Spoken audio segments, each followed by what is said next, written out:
All right, gang. So, another episode of the podcast. Here I am. I'm back. I'll tell you what I'm back from in a minute. But let's begin. This is new quality, new microphone. Hopefully, you hear me well. You hear me clearly, and there are no those obstructions. The level up is here. And I feel that with the sound quality up, not only is it a matter of you hearing me clearly and hearing me differently, but it's also a matter of a whole new vibe to this podcast, because it's not just a podcast that I'm doing in my car on my phone. I have a mic right now. I have some new equipment for recording as well. And in turn, I think that the quality of the episode will be higher because I am treating this like a craft and I'm doing everything I can to improve it. And it's not fun. It's not just, oh, let's, hit the record button on the phone. Sometimes you need those raw episodes where you're just like, okay, let's go. Let's hit the button on my phone. And this is raw. This is what I felt in the moment. I wanted to record it and so on. But more often than not, I feel like right now there is a lot more intention behind the episode because I hook up this mic, I put it out, and this makes me feel much more professional.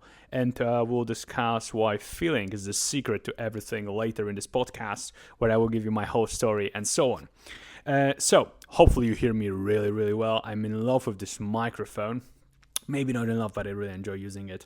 And I hope that you enjoy listening to me as well. All right, so let me give you a little bit of a story. What happened? What's going on? Where am I? And so on. First things first. All right, so I had my first dental surgery last week, which sucked. It was terrible. I'm not going to lie to you.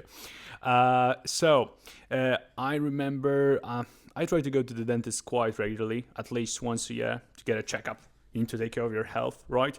You need to treat yourself as important because you are. If you treat yourself like a diamond, you will become a diamond. If you treat yourself like you're not worth anything, then you're not going to be worth anything. So I try to treat myself well. I went to the dentist. I go to the dentist usually once a year. And every time I went to the dentist said it's this older gentleman. He's a dental surgeon, I think. I really respect the dentist. He has really good recommendations and so on. But he's an older folk, and he always told me that I need to get my wisdom tooth extracted. For those of you who don't know what wisdom tooth are, wisdom tooth is the last set of teeth that usually grows between the ages of like 17 and 25, whatever. It's the last tooth that you have or you don't have. Some people have them, some people don't have them. And the dentist told me that my set of wisdom teeth should be extracted. It's the one at the bottom right of my mouth. Because there is some sort of space in there and the food gets there and it damages my whole tooth number 7, or so the tooth that's before it. And I started procrastinating on it a little bit just because I didn't have any symptoms.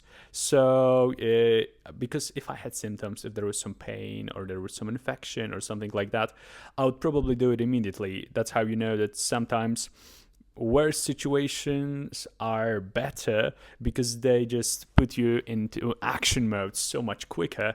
I always think about the example of an apartment.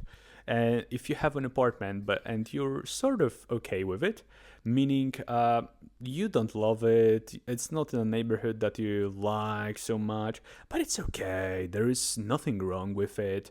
And there is a little bit of mold in the ceiling and the neighbors are a little bit annoying, but it's fine, don't worry. Then you can rationalize yourself into this apartment forever.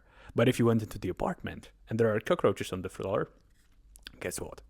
You will change the apartment in like 2 days. You will not even be there, right? So maybe in some sense the worse apartment was better because it put you into action that much faster. But I didn't do it with my wisdom tooth because no symptoms, right? So I can take my own lesson here, I guess, in the future. on not being too complacent and procrastinate on taking care of my health. I didn't have any negative repercussions, but so every time I went to the dentist, he told me, yeah, we need to get your wisdom tooth extracted, or and so on. And I went last time in December 2024, and the dentist said, we need to get this tooth extracted. Please take a photo, go to the x-ray so that I know what's happening, and so on. And my silly ass procrastinated on this for 6 months, but luckily nothing happened, no repercussions. So I guess you just have to be born lucky, right? Well, all right. So then I scheduled the visit. I go to the dentist with the photo. I scheduled the visit for next month. I think I scheduled the visit in May, and actually I had somebody else schedule it for me. But that's how you move when you're a boss, right? Other people can do things for you. And somebody else schedules the visit for me, and this was for July to extract my wisdom tooth. And I go in. I didn't stress too much about this because obviously before the whole surgery, I had the thought that this can't be too bad. It's just a little tooth extraction, right? It's like probably 15 minutes and I'll be done.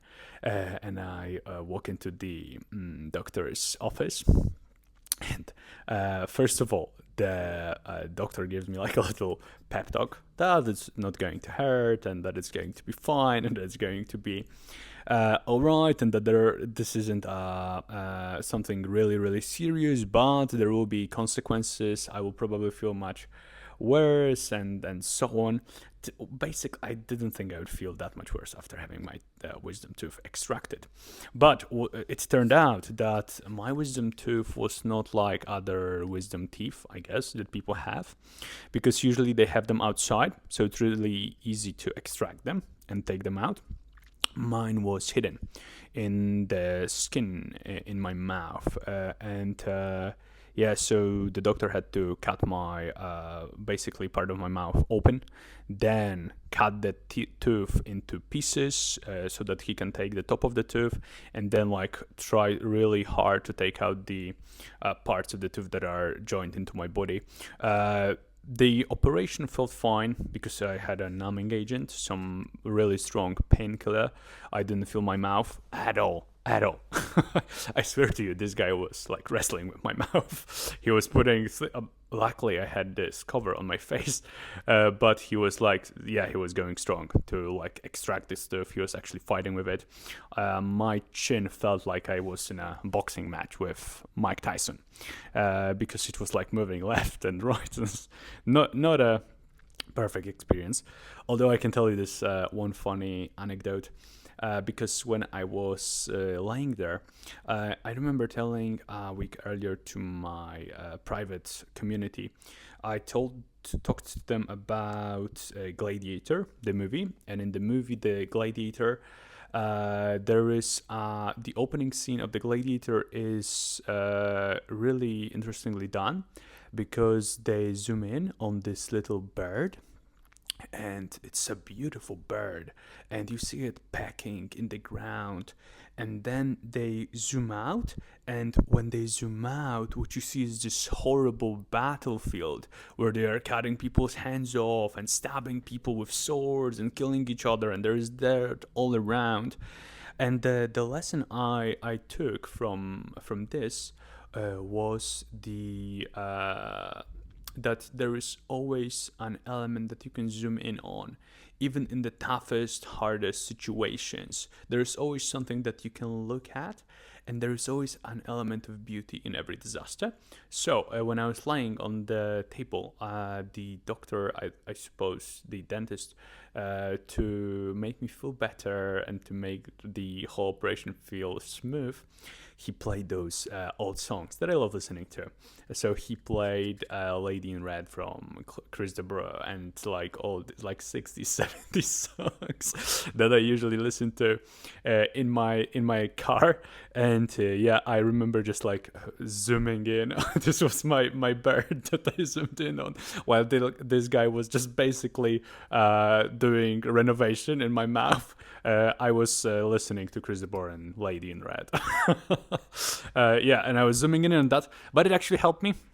I didn't stress too much about the procedure. I was quite relaxed. Also, the like painkiller numbing agent was really, really good. I didn't feel anything, at least during the procedure, because we will get to the rest in a moment. So the whole procedure lasted about like 50 minutes, I think, maybe 60. Something to that extent. So it wasn't terrible, but it was my first dental surgery ever. And I thought that will be like, a few hours, but then I'm good to go, right? I'm strong, I'm powerful. Like I can come back to my usual way of operating. Meanwhile, my friend dentist goes, yeah, so you need to take an antibiotic for a week, and you can't go to the gym for 7 days. And you will probably have a really huge pain in your teeth and in your chin for the next 4 days. I'm like, oh, okay. This is unexpected. I thought that this is just a quickie, right? That you're just taking my tooth out and then I'm good to go. Turns out it's not that simple. So first, after the procedure, I felt real funny, because if you ever had some procedure done in your mouth, on your teeth, under painkiller numbing agent, you well know how funny it feels to have half of your mouth numb, right? So I go out of this office. Wait, let me get a drink.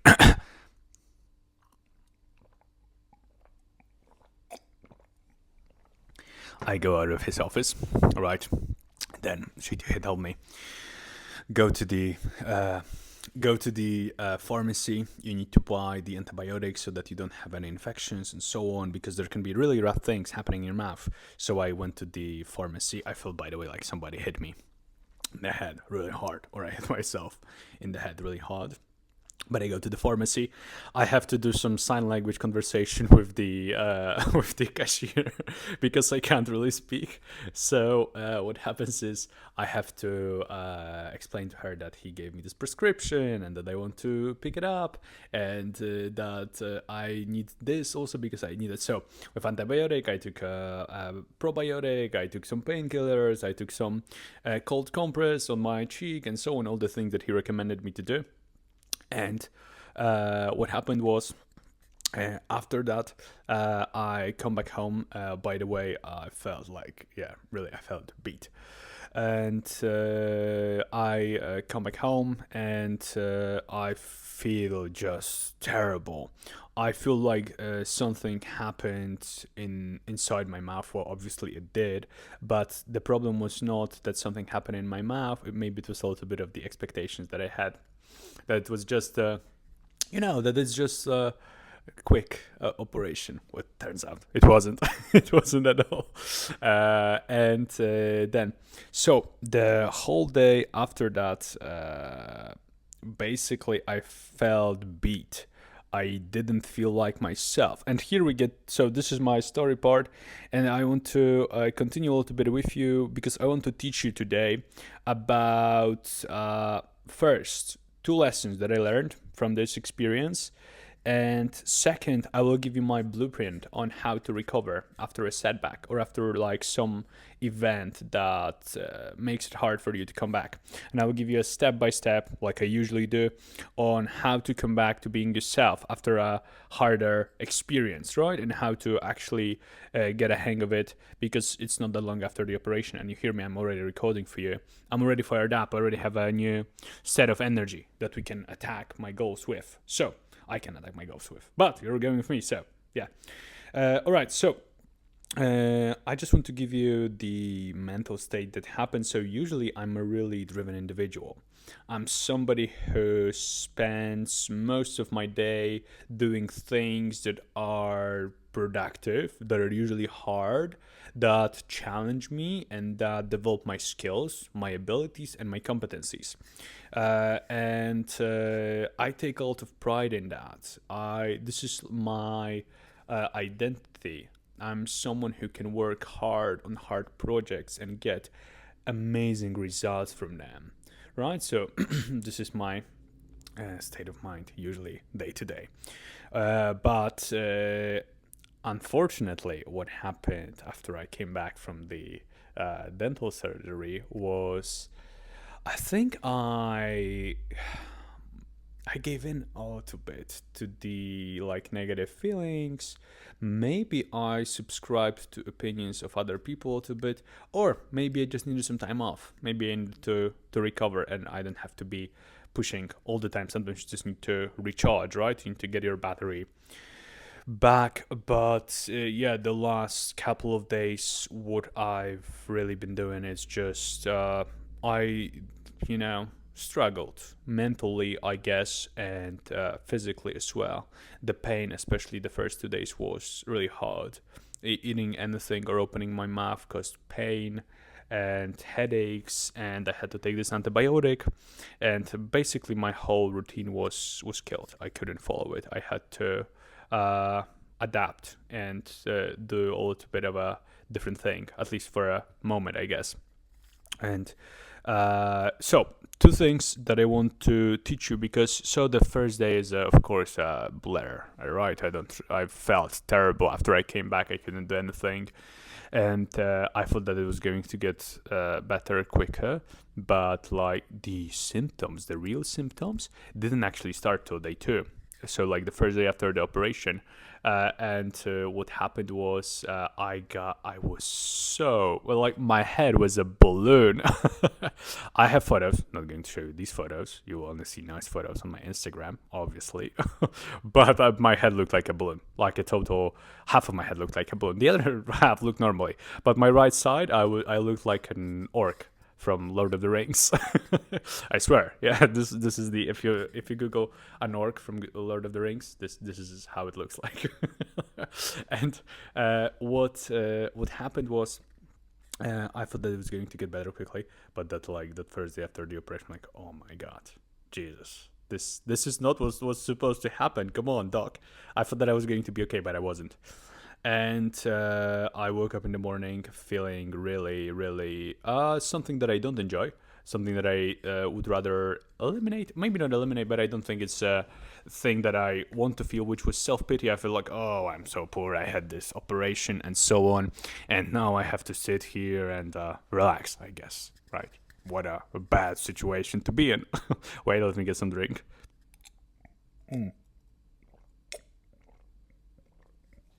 And what happened after that was, I want to teach you this lesson. So first, feeling is the secret to everything. Because that first morning after the operation, I felt like I wanted to just numb myself from everything. That I wanted to stuff myself with junk food, and my face hurt, so I couldn't do it. And I felt frustrated and felt terrible. And what happened was, I said, all right, before I make any decisions, let's reorient. Let's go take a quick shower. And obviously then we can decide about the day to come. And what happened was, I took the shower, and I actually, so this is a huge part of it, I stopped thinking about myself, but I actually felt like I'm in control. This event happened. It might have thrown me off tracks, but I took the first step towards feeling better today. And I'm not going to let that ruin my day and my feelings. So actually that shower and then just dressing in nice clothes, not of course clothes to go out with, but like nice clothes that I feel comfortable and high vibe in when I'm at home. Spraying some nice cologne on myself so that I smell nice, even though I look like an orc. But yeah, trust me, it wasn't cologne for other people. It was cologne for me. To feel better, to make myself feel like everything is going to be okay, right? To calm myself down.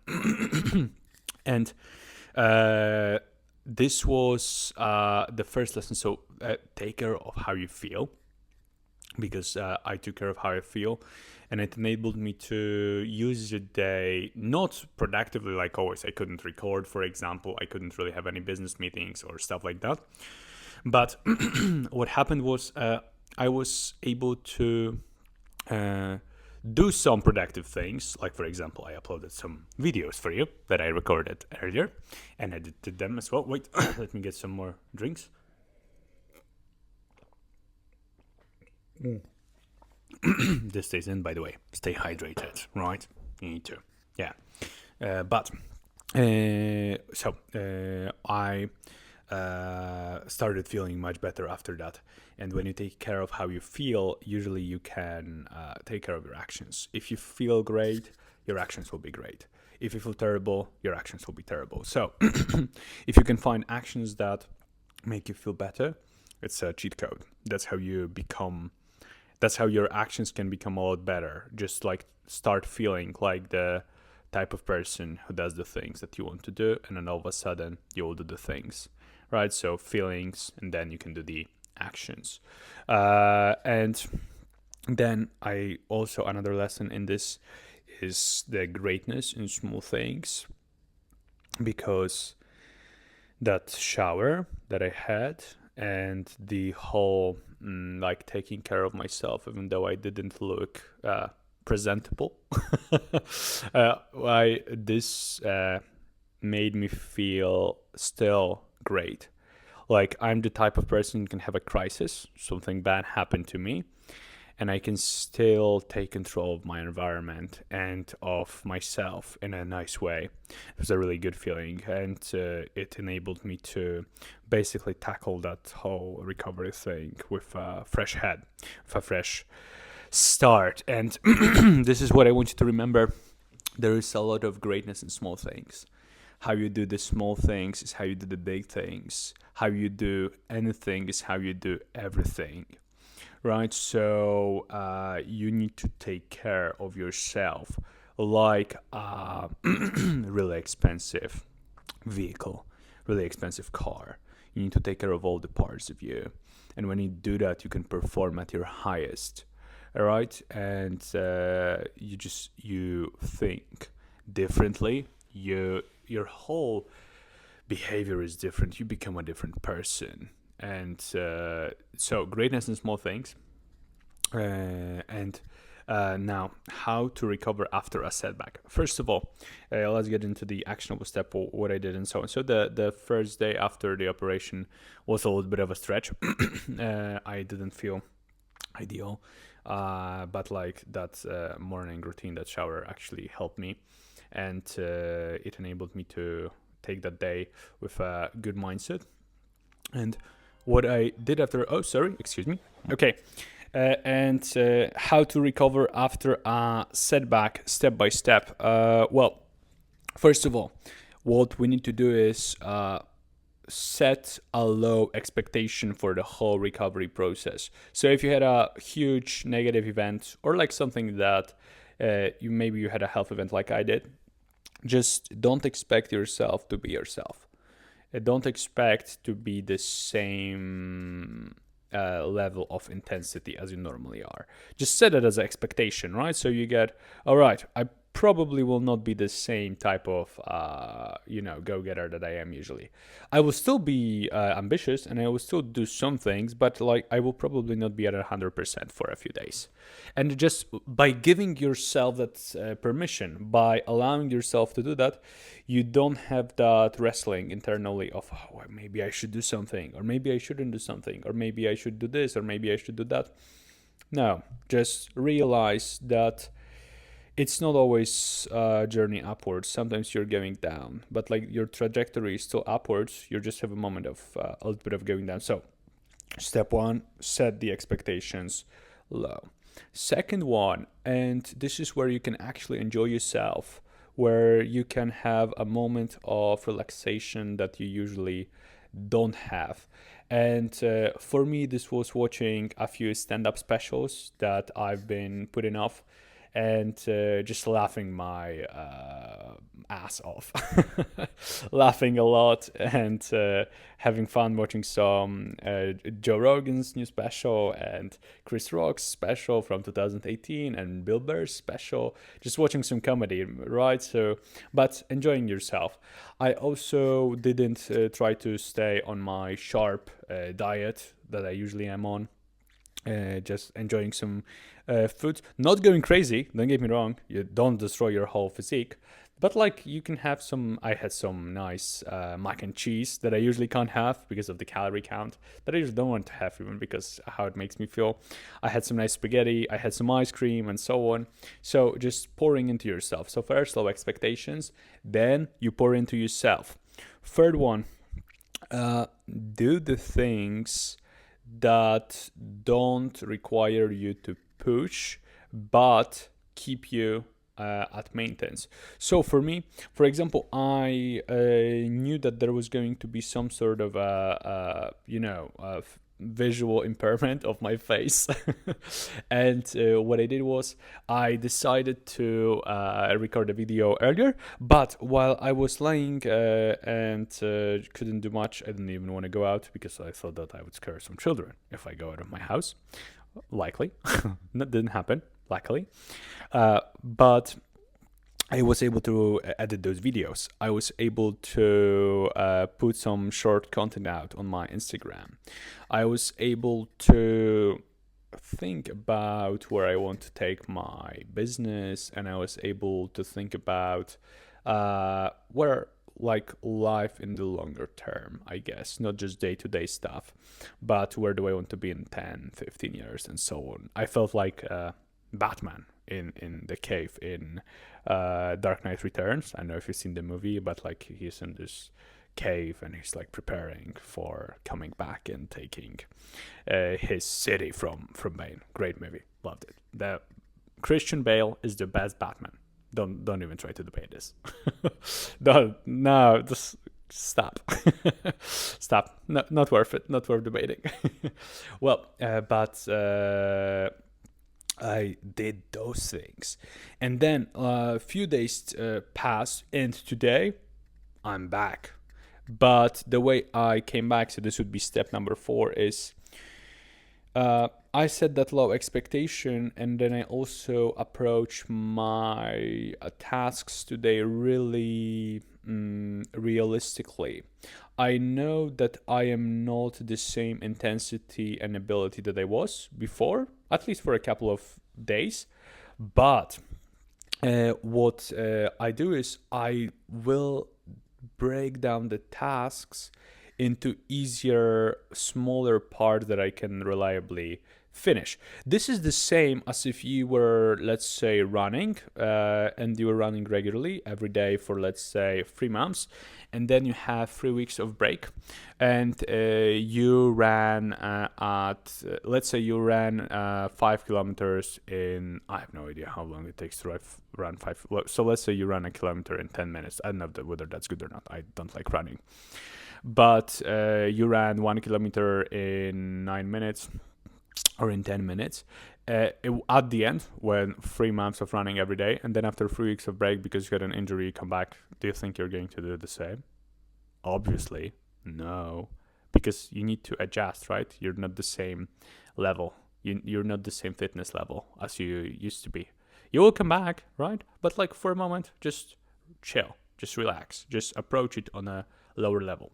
And that's exactly what I did today in the morning, where I didn't try to push back again at 100, but like 70, I'm good, 75, 80%. And right now I'm feeling so good. I'm recording this. I feel like I'm back 100%. Well, maybe I'm not 100% yet when it comes to visuals, right? My chin is coming back. But like mentally, I'm there. I'm already ready for the next chapters, the next moves, the next decisions, and overall just progress, I guess. And I wish I could tell you how much better I feel because I did those things, right? And yeah, so this is the podcast episode. It was a little bit of more of a personal story with a takeaway for you.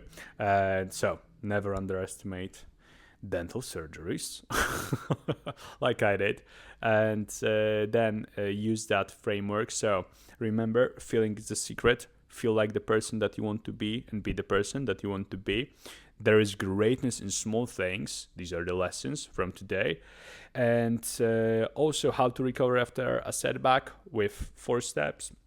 Step 1, lower expectations. Don't expect yourself to be the same. Step 2 is pour pleasure into yourself. Just relax. Just let it come to you. And just do the things that you usually put off and that you don't do. Step 3 that you can use is like just eat some food that you enjoy. You don't have to be perfect all the time. Well, I'm back on the diet today, but those few days I really enjoyed myself, and it was like a high point for me, I guess. This is also, food is to be enjoyed, and that's what I did. And number 4, once you're back to the progress, to climbing your mountain, whatever your mountain is, don't try to climb at the same speed that you usually climb at. Take a little bit of a slower pace for a few days. Doesn't have to be long, right? But like for a few days, just start with 85% of the speed, not 100, right? So this is my time. Hopefully you enjoyed a podcast, a little bit of a personal story with a lesson. Now, subscribe for more. If you're listening to this and you're not subscribed, what are you doing? Come on, man or woman, girl, come on, subscribe. Follow me on my social media for more content on Instagram, on X, on TikTok, on Facebook, wherever you want to follow me. And leave a like under this episode if this was helpful for you. As well, if you want to get my list of top 50 books that changed my life, the link is in the description. It's an early access. I'm finishing it. It's preparing, but you'll get it first, and you'll also be able to change your life like I did. My name was Adrian, and thank you for this episode. See you in the next one.